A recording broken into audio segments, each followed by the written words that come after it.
تمہارے دادا کو بھی بہت پسند ہے کہ وہ انہوں کی شادی کرنے والی ہے. ہمارے چچا، ہمارے دادا، ہمارے نانا انہوں کی شادی کرنے والی. جو شادی کر رہا اسے پسند نہیں ہے، زبردستی میں کیوں کرتی؟ اس لیے کرنا کیا چاہیے؟ اگر کوئی بچی پسند آ گئی تو سب سے پہلے اسے استخارہ کرو.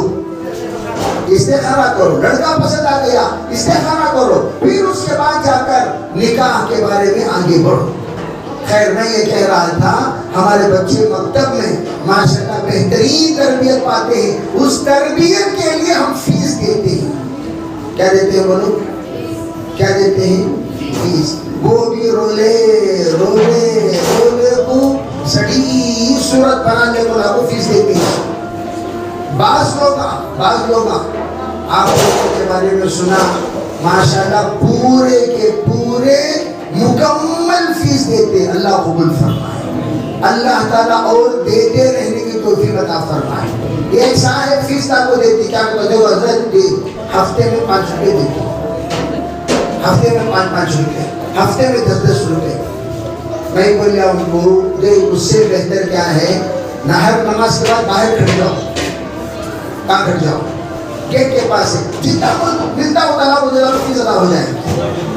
آسان ترتیب، ٹینشن اس لیے کو تم نہ دینا ہوتی. تکلیف ہے کہ ابھی نماز پڑھتے ہی بھائی میرا بچہ پڑھ رہا ہے، کیا تیرے دال کو جاؤ بھائی، میرا بچہ پڑھ رہا ہے، کیا تیرے دال کو جاؤ بھائی. انہوں نے دیکھیں گے، دیکھ دال کو تھوکنے والا تھوکے گا، تھوک دے گی، شرم آتی نہیں دلیل کرنا. تھوکنے والا تھوکے گا، ڈالنے والا ڈالے گا. جو دال تھا وہ دال کو دے دال کو فیس ادا ہو جائے گی.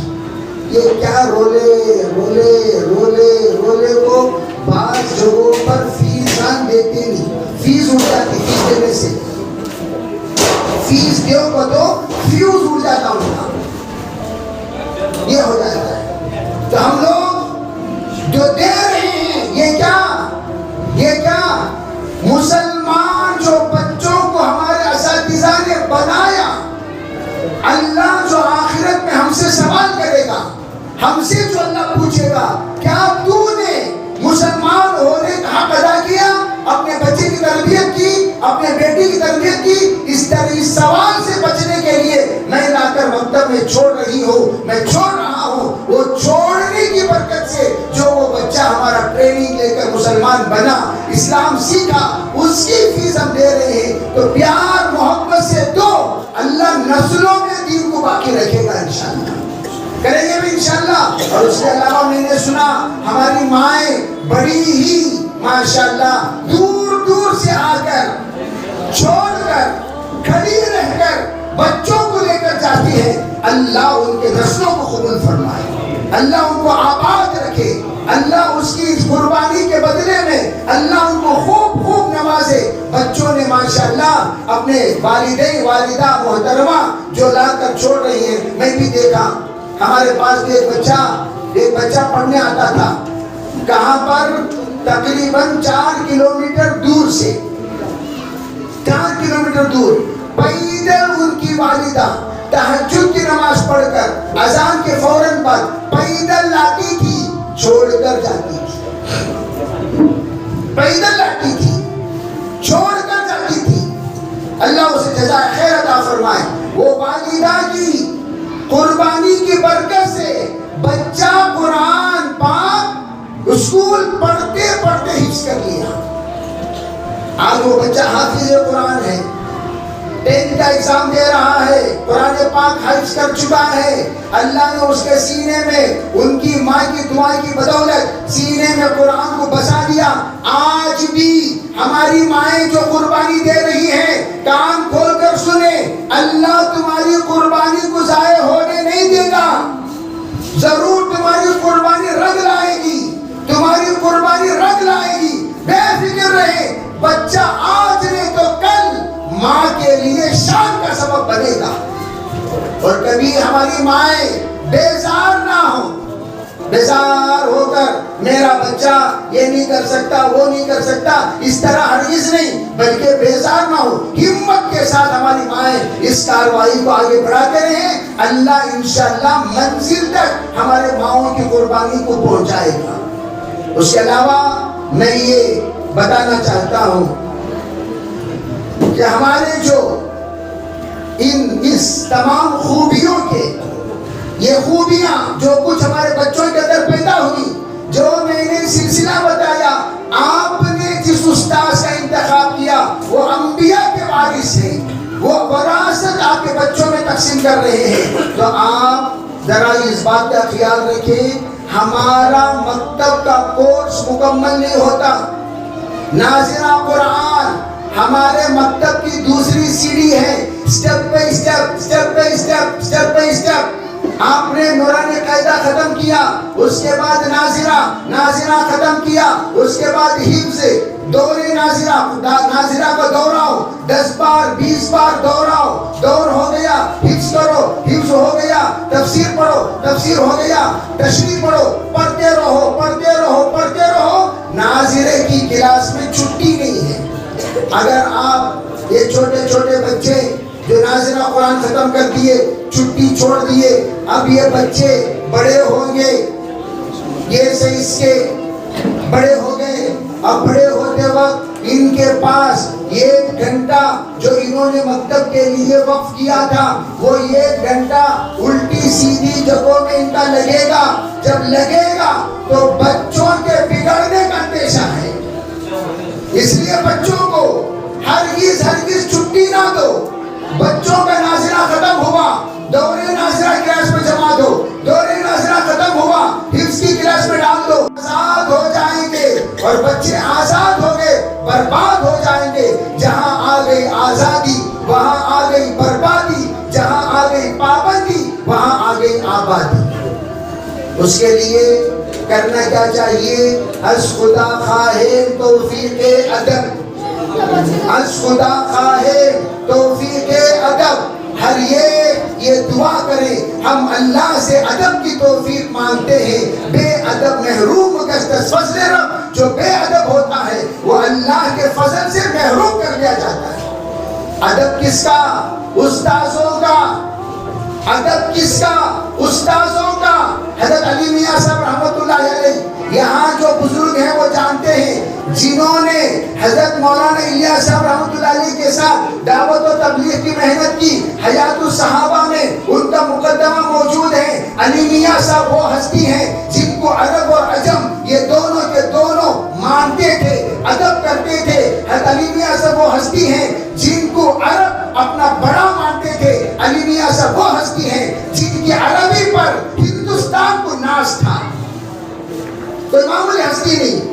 ایک مرتبہ علی میاں صاحب اپنے استاذ کے پاس سبق سنانے کے لیے آئے۔ سبق سنا کر جب جا رہے تھے، زور سے دروازہ بند کر دیا، ان کی پٹائی کر دی۔ اب استاد علی میاں صاحب کون تھے؟ صدر صاحب کے بیٹے، متولی کے بیٹے، محتمین کے بیٹے، سرپرست کے بیٹے، بانی کے لختے جگر، نور نظر، ان کی حالت پٹائی کر دی۔ یہ روتے ہوئے اٹھ کر چلے گئے۔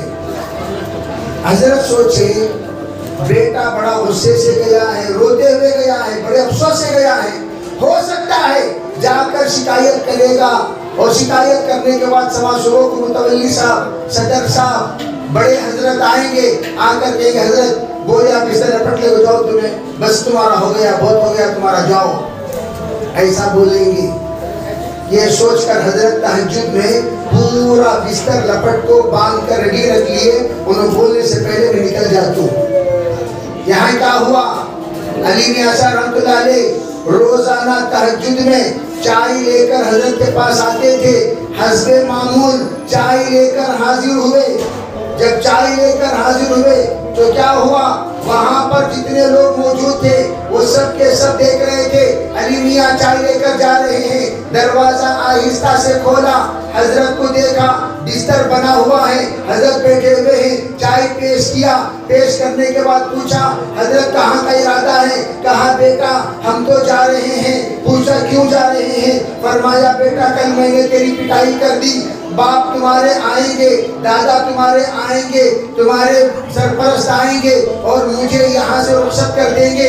فرمایا حضرت آپ نے ایسا کیوں خیال کیا؟ کہا بیٹا تم جاؤ گے، جا کر اپنے سرپرست سے سناؤ گے، وہ آ کر میرے ساتھ یہ معاملہ کریں گے، اس لیے میں نے سوچا ان کے آنے سے پہلے نکل جاؤں۔ حضرت نے پیر پکڑ کر روتے ہوئے کہا حضرت آپ کے دل میں یہ بات کیسے پیدا ہوئی؟ میں جا کر آپ کی شکایت کر سکتا ہوں۔ حضرت کیا ایسا ہو سکتا ہے یہ شاگرد استاد کی شکایت کرے؟ ہاتھ پکڑ کر پیر پکڑ کر اتنا روئے، کہا حضرت میں اتنا بے ادب نہیں ہوں، اتنا گستاخ نہیں ہوں، اتنا جرأت والا نہیں ہوں، اتنا رویا اتنا رویا اتنا رویا۔ فرمایا حضرت نے دل سے لگا کر اس وقت جو دعائیں اپنے شاگرد کو دی ہیں، جو دعائیں تہجد کے موقع پر دی ہیں، حضرت مولانا علی میاں صاحب کئی مرتبہ روتے ہوئے کہتے تھے آج اللہ نے جو مقام پر مجھے پہنچایا ہے وہ سب میرے اس استاد کی دعا کی بدولت ہے۔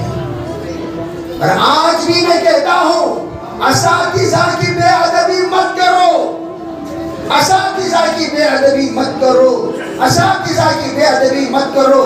آج جتنے لوگ ایک صاحب حضرت چھوٹے حضرت رحمت اللہ علیہ اسماعیل صاحب رحمت اللہ علیہ کے پاس کسی نے آ کر کہا، حضرت ان کے شاگرد نے آ کر کہا حضرت میں کہاں کی کام کرنے جاتا ہوں، ہر جگہ تھکالے پا جاتا ہوں، حضرت ہر جگہ تھکالے پا جاتا ہوں، کیا حضرت کرنا؟ حضرت بولے تو کسی استاد کی بے ادبی کریا کیا بات؟ انہوں بیٹھ کو بولے ہاں حضرت بہت بے ادبی کیا ہوں، بہت بے ادبی کیا ہوں۔ فرمایا انہوں دل سے بددعا دیے ہوں گے تجھے، جا کر ان سے دعا کرا لے، انشاءاللہ اللہ تجھے ذلیل ہونے سے بچا لے گا۔ وہ گئے کہاں پیر پکڑ کر معافی مانگی، حضرت میں نے بہت گستاخی کی، معاف کر دینا معاف کر دینا معاف کر دینا۔ حضرت نے جب معاف کیا تب جا کر وہ بندہ یہ جگہ پر ٹک کر کام کرنے والا بنا۔ حضرت قاضی محمد حسین صاحب بھوپالی بہت بڑے اللہ والے بھوپال کے گزرے ہیں۔ حضرت شاہ ولی اللہ رحمت اللہ علیہ محدث دہلوی ان کے جو ننیال ہے بڑھانا، وہ یو پی میں مظفر نگر ڈسٹرکٹ میں بڑھانا ہے۔ یو پی میں نیم کی چیزیں بہت، نیم مسجدیں زیادہ، مولوی زیادہ، مندریں زیادہ، مکھیاں زیادہ، مچھراں زیادہ، مٹھائی زیادہ، مینارے زیادہ، مستورات بھی زیادہ، مرد بھی زیادہ، متعلم بھی زیادہ، معلم بھی زیادہ، سب زیادہ، جو جو چیزیں نیم سے ہیں سب زیادہ۔ تو وہ جگہ پر جہاں پر مولوی زیادہ، جہاں دیکھو پہلے زمانے میں آپ کہیں کہ حضرت میں یو پی کا ہوں، آپ کہیں کہ میں یو پی کا ہوں، آپ کہیں کہ میں یو پی کا ہوں، تو یو پی کے علماء کرام ماشاءاللہ ہر جگہ پر پائے جاتے ہیں۔ کوئی بھی اسٹیٹ ایسا نہیں جہاں پر یو پی کے علماء نہ ہو، ہر جگہ پر ماشاءاللہ کوئی نہ کوئی ہوتی ہی ہے۔ وہاں پر حضرت مولانا قاضی محمد حسین صاحب بھوپالی رحمت اللہ علیہ قرآن پڑھانے کے لیے گئے، لوگوں نے بڑی گستاخی کی، تمام مردوں نے تمام عورتوں نے حضرت کے پاس سے بچوں کو بلا کر لے گئے، کہا حضرت ہمیں آپ کے پاس نہیں پڑھانا ہے۔ حضرت نے پوچھا کیوں نہیں پڑھانا؟ نہیں حضرت یہ ہے وہ ہے، کچھ نجی دشمنی تھی، نجی کوئی عذر تھا۔ حضرت سے انہوں نے عذر فرما کر بچوں کو لے گئے۔ حضرت کہنے لگے ٹھیک ہے تمہیں مدرسے کو نہیں بھیجنی کوئی بات نہیں، میں تمہارے دہلیز کے پاس آ کر بیٹھوں گا، وہاں پر بچوں کو بھیج دو، میں قرآن پڑھا کر ان کو بھیج دیتا ہوں۔ حضرت رحمت اللہ علیہ جب جا کر بیٹھے وہاں بھی بچوں کو نہیں بھیجا، بلکہ الٹا جہاں حضرت بیٹھے وہاں پانی ڈال کر گیلا کر دیا، نہیں بیٹھنا۔ حضرت بولے اتنا بھی تم لوگ سخت دل والے مت بنو، سخت دل والوں کے ساتھ اللہ کا کلام کا رشتہ نہیں ہوتا، سخت دل والوں کے ساتھ حدیث کا رشتہ نہیں ہوتا، سخت دل والوں کے ساتھ اللہ کے رحمت کا رشتہ نہیں ہوتا، سخت دل والوں کے ساتھ اللہ کے طرف سے عنایتیں نہیں ہوتی،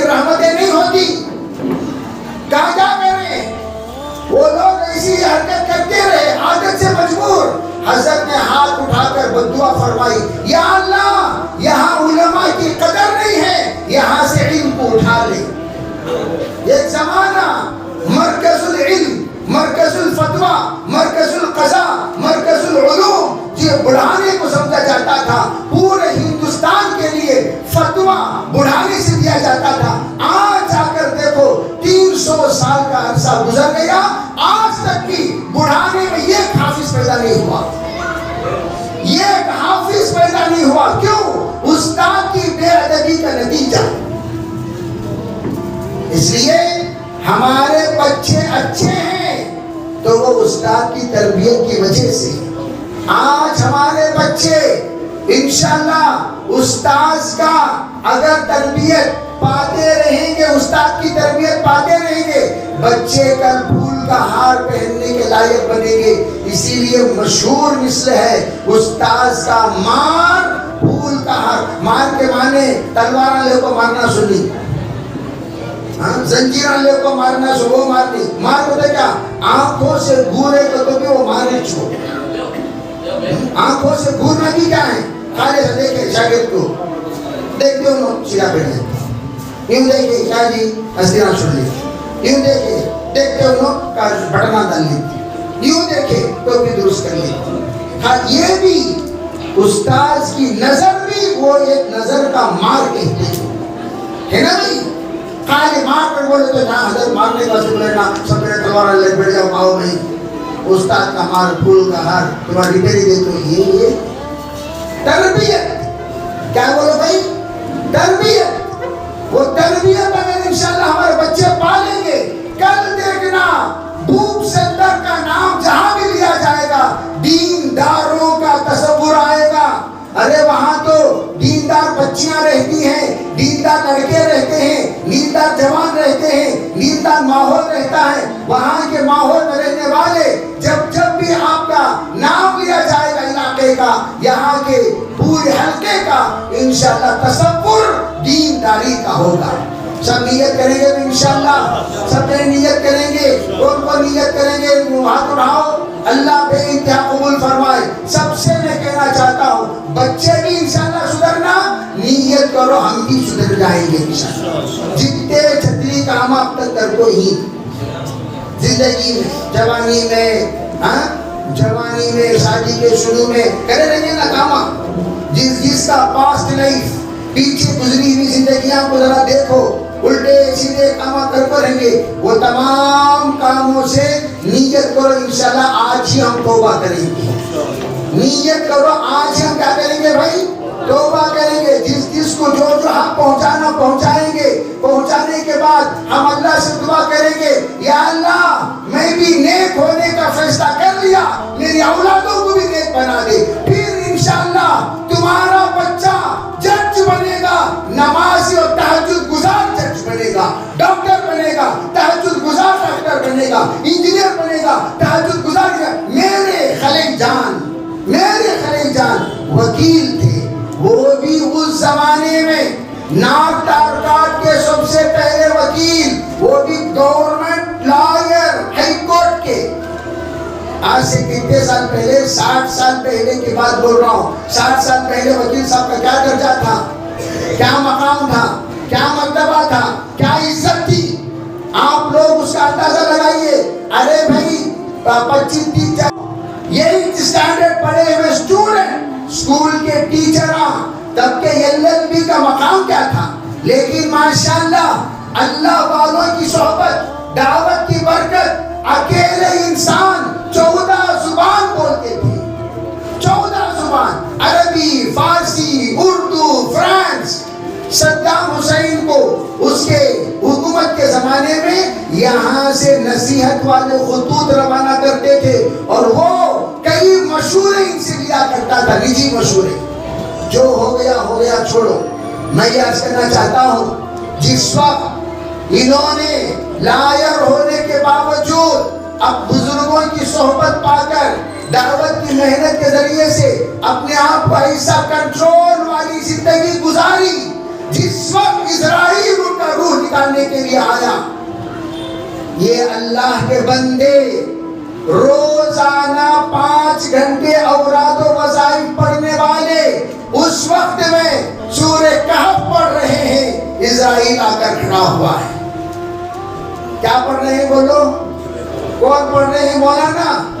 کون پڑھ رہے ہیں؟ وکیل صاحب، LLB صاحب، لائر صاحب پڑھ رہے ہیں سورہ کہف۔ پڑھتے پڑھتے اتنی آسانی سے قرآن پڑھتے پڑھتے اسرائیل نے روح نکالی، ہاتھ سے قرآن نہیں چھوٹا، بیٹھے بیٹھے روح قبض ہو گیا۔ تو انشاءاللہ ہماری اولاد بھی ایسی تاریخ قائم کرے گی انشاءاللہ۔ سب نیت کریں گے بھی انشاءاللہ مائیں بھی نیت کرے، باپ بھی نیت کرے، دونوں کی نیت کا اثر انشاءاللہ بچوں پر پڑے گا، بچے بدلیں گے۔ آج ہمارا یہ مکتب جو اس وقت ہم نے سالانہ جلسے میں جس کے قائم ہوئے ہیں، یہاں کی تعلیم کی، یہاں کی تربیت کی ہم لوگ قدر کریں اور آئیں، اساتذہ کی عزت کریں، اساتذہ کے ساتھ ادب سے پیش آئیں۔ یہ تمہارے بیٹے کے استاذ ہیں۔ ایک صاحب میرے بازو نہیں بیٹھتے تھے، میں بولا نہیں بیٹھو بھائی، کہا نہیں حضرت تمہیں ہمارے بچے کے استاد میں کیسا بیٹھ سکتے ہو؟ ارے ادب کرنے والے ایسے بھی کرتے ہیں، بے ادبی کرنے والے بے ادبی بھی کرتے ہیں۔ میں بے ادبی سے آپ سب سے یہ التجا کرتا ہوں، کسی کی بے ادبی مت کیا کرو، اس کا برا انجام ہوتا ہے۔ نہ قرآن کی بے ادبی، نہ حدیث کی بے ادبی، نہ رمضان کی بے ادبی، نہ ہی دین کی بے ادبی، نہ ہی اللہ کے گھر کی بے ادبی، نہ ہی اللہ کے کلام کی بے ادبی، نہ ہی اللہ والوں کی بے ادبی، نہ ہی اللہ کا کلام پڑھنے پڑھانے والوں کی بے ادبی۔ سب سے ہم توبہ کریں گے انشاءاللہ، اللہ ہمیں عمل کی توفیق عطا فرمائے۔ وآخر دعوانا الحمدللہ رب العالمین۔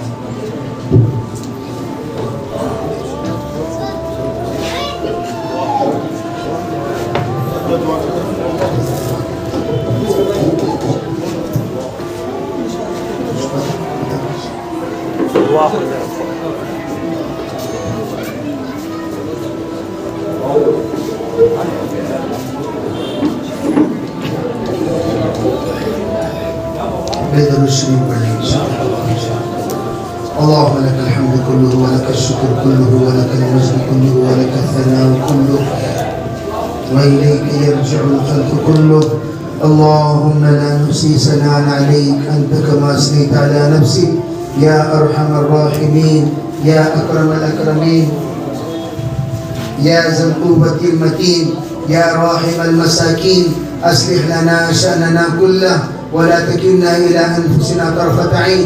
اللهم صل على محمد بعدد من صلى وصام. اللهم صل على محمد بعدد من قاد وقام. اللهم صل على محمد كما تحب وترضى عدد كما تحب وترضى يا رب العالمين. اے اللہ ہم سب کے گناہوں کو معاف فرما، یا اللہ ہمارے خطایا سے درگزر فرما، بقیہ زندگی یا رحمات پر مرضیات پر گزارنے کی توفیق عطا فرما. یا اللہ ہمارے اس مکتب کے پڑھنے پڑھانے کو قبول فرما، اس کے جلسے کو قبول فرما. ایک بڑا مجمع مردوں کا عورتوں کا بیٹھا ہوا ہے، یا اللہ جو تو نے میرے ذہن میں بات ڈالی وہ میں نے کہہ دیا. بہت کچھ باتیں کہنے کی تھی، یا اللہ اپنے فضل سے اپنے کرم سے آپ ان کو سمجھا کر یا اللہ ہم نے شریعت کو تیری مرضیات پر زندگی گزارنے کی توفیق عطا فرما. یا اللہ ہمیں قبول فرما، ہمیں قبول فرما، ہمیں قبول فرما. ہمارے بچوں کو قبول فرما، ہمارے ماں باپ کو قبول فرما. یا اللہ ہمارے بڑوں کو قبول فرما، ہمارے عورتوں کو قبول فرما، ہمارے مردوں کو قبول فرما. یا اللہ ہمارے ذمہ داروں کو قبول فرما، ہمارے اساتذہ کو قبول فرما. یا اللہ اگر تو مردود بنا دے اسے کوئی مقبول نہیں بنا سکتا. یا اللہ تو جسے مقبول بنا دے اسے کوئی مردود نہیں کر سکتا. یا اللہ قبول کر لے اللہ. یا اللہ ہمارے غلطیوں کو معاف کر دے، ہمارے غلطیوں کو معاف کر دے. جان کر انجانے میں بہت کچھ غلطیاں ہم سے ہو گئی ہیں، معاف کر دے میرے اللہ، معاف کر دے میرے اللہ. رمضان آ رہا ہے، یا اللہ رمضان ہمیں آزمانے کے لیے آ رہا ہے، تربیت کرنے آ رہا ہے، ہم لوگوں کی ایمان سجانے آ رہا ہے، ہم لوگوں کی یقین بنانے آ رہا ہے، ہم لوگوں کو متقی بنانے متوکل بنانے آ رہا ہے. یا اللہ تیرا برگزیدہ بندہ بنانے آ رہا ہے. اس کی قدر کرنے کی توفیق عطا فرما، اس کی ناقدری سے حفاظت فرما، اس کی ناقدری سے حفاظت فرما، اس کی ناقدری سے حفاظت فرما. یا اللہ رمضان گزشتہ جو تھے وہ آج نہیں ہے، یا اللہ جو آج ہے یا اللہ وہ آئندہ نہیں رہیں گے. یا اللہ جو ہے جو جن کو تو رکھنا چاہتا ہے وہ رہیں گے، جن جن کو تو بلانا چاہتا ہے وہ آ جائیں گے۔ میرے اللہ اس رمضان کی قدر کرتے ہوئے ہمیں شریعت کو عبادتوں میں، ریاضتوں میں، تربیت میں اپنے آپ کو لگانے کی توفیق عطا فرما۔ تیرے دین کے راستے میں خوب خرچ کرنے کی توفیق عطا فرما۔ مدارس و مساجد کی امداد کرنے کی توفیق عطا فرما۔ یا اللہ مدارس و مساجد کی امداد کرنے کی توفیق عطا فرما۔ یا اللہ ہمارے مدرسے بہت مقروض ہیں، اس کے قرض کی ادائیگی کی شکل صورت پیدا فرما۔ مساجد کی مدد فرما، تعمیری کام جو رکے ہوئے ہیں اس کے مکمل ہونے کے فیصلے فرما۔ یا اللہ جو کچھ یا اللہ ہمارے ساتھیوں نے بیمار ہونے کا دعا کی درخواست کی ہے، یا اللہ سب کو شفا عطا فرما۔ جو یا اللہ مقروض ہیں قرض کی شکل ادائیگی اس ادائیگی کی شکل صورت عطا فرما۔ یا اللہ جو پریشان حال ہیں اپنے پریشانی کو تیرے سوا کسی کے سامنے سنا نہیں سکتے، میرے اللہ ان کے پریشانی کو دور فرما، ان کی پریشانی کو دور فرما، ان کی پریشانی کو دور فرما۔ یا اللہ اپنے فضل سے، اپنے کرم سے یا اللہ ہمیں شریعت کے رزق کے مسائل کو حل فرما۔ روزی سے بہت پریشان ہے یا اللہ بہت پریشان ہے، روزی کے مسائل کو حل فرما۔ یا اللہ تکبر سے بچا، انانیت سے بچا۔ یا اللہ ایسی چیز، ایسی بات سے بچا جس سے تو ناراض ہو جاتا ہو۔ یا اللہ ایسی بات ہمیں نصیب فرما جس سے تو خوش ہو جاتا ہے، ایسی زندگی ہمیں نصیب فرما۔ یا اللہ حضور علیہ السلام کے یا اللہ سنتوں پر عمل کرنے کی توفیق عطا فرما۔ قرآن کو اپنا رہبر بنا کر، علماء کے تابع ہو کر چلنے کی توفیق عطا فرما۔ یا اللہ یا اللہ یا اللہ ان سال 20 رکعت پوری تراویح پڑھنے کی توفیق عطا فرما، مکمل روزے رکھنے کی توفیق عطا فرما۔ سستی سے، کاہلی سے، مستی سے یا اللہ پوری حفاظت فرما۔ ہمارے عورتوں کو یا اللہ بیچاریاں بہت قربانی دے کر بچوں کو لا کر مدرسے میں چھوڑ کر وہیں پر رک کر جاتی ہیں، اپنے شاعر شان ان کو بدلہ نصیب فرما۔ یا اللہ ان عورتوں کے لیے ان اوقات میں کوئی نہ کوئی درسگاہ کا نظم بنا دے جہاں پر یہ بچوں کو چھوڑنے آئے، خود بھی پڑھ کر جائے، ایسا ایک نظام و سہولت اپنے فضل سے بنا دے۔ یا اللہ اپنے کرم کا رحم کا معاملہ فرما، اپنے رحم کا کرم کا معاملہ فرما۔ جو کچھ مانگا گیا وہ بھی عطا فرما، جو مانگنے سے وہ بھی عطا فرما۔ یا اللہ جتنے حاضرین ہیں سب کو تیرے گھر کی دیدار کرا دے، سب کو تیرے گھر کی دیدار کرا دے، سب کو تیرے گھر کی دیدار کرا دے۔ تیرے نبی علیہ السلام کے روزے پر حاضر ہو کر سلام پڑھنا مقدر فرما دے۔ سب کو یا اللہ کلمے کی موت نصیب فرما، کلمے کی موت نصیب فرما، یعنی ایمان کی موت نصیب فرما۔ یا اللہ عزت کے ساتھ جی کر عزت کے ساتھ دنیا سے جانے کی توفیق عطا فرما۔ ہندوستان کے حال پر رحم فرما۔ یا اللہ جو اس وقت یا اللہ الیکشنز آنے والے ہیں اس میں بہتر سے بہترین نتائج آنے کے فیصلے فرما، جس سے مسلمانوں کی عزت آبرو کی حفاظت ہو، ایسے فیصلے فرما۔ مسلمانوں کے عورتوں کی حفاظت ہو، مساجد و مدارس کی حفاظت ہو، ایسے فیصلے فرما۔ یا اللہ ظالم کی حکومت سے پوری حفاظت فرما۔ اس زمانے کے فرعون، حامان، شداد، نمرود کا خاتمہ فرما۔ یا اللہ ان کے حق میں ہدایت نصیب فرما، ورنہ ان کو دنیا سے نیست و نابود فرما۔ اپنے فضل سے، اپنے کرم سے ہماری دعاؤں کو قبول فرما۔ ربنا تقبل منا ما كان صالحا وسينا ما كان فاسدا برحمتك يا ارحم